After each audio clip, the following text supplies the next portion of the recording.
ეს 126 კილო ჩემთვის ისეთი მოულოდნელი იყო, ისეთი სტრესული იყო, რომ მართლა არასდროს ის დღე არ დამავიწყდება. მე უკვე მივხვდი, რომ ერთ თვიანი დიეტა არ მიშველიდა და არც ორ თვიანი. აი რაღაცა ცხოვრების წესად თუ არ ვაქცევდი ამ ყველაფერს, ვერ მივიღებდი სასურველ სილუეტს და დავიწყე ყველაფერი. რა დაიწყე? მხოლოდ ჰაერი, მხოლოდ წყალი, მხოლოდ მაწონი, მხოლოდ არაფერი. მართლა, ამით ტანჯვა, რაღაცა წონის კლება. მე მივაგენი ჩემთვის იდეალურ დიეტას, რომელიც რა თქმა უნდა საშინელება იყო. 3 საათამდე ვჭამდი ყველაფერს და 3 საათის მერე არაფერს. დილამდე? მართლა არაფერს, ოღონდ აი ფოთოლსაც არა, არაფერს.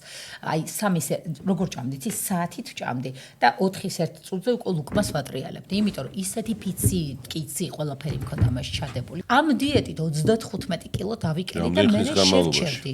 სადღაც 2 წელი მაქსიმუმ რა. მე გავჩერდი. ჩემი ცხოვრების ძალიან ბევრი წელი აი ამ სიგიჟეს ვაკეთებდი და ბოლოს უკვე რომ ორგანიზმი ძალიან გამომეფიტა, უშაქრო დიაბეტის ზღვარზე დავდექი ამ რაღაცა უაზრო დიეტებით და მაგრამ წონა დავიკელი. მე გადავედი ცილების დიეტაზე, მე რაღაცა ბორშის დიეტა.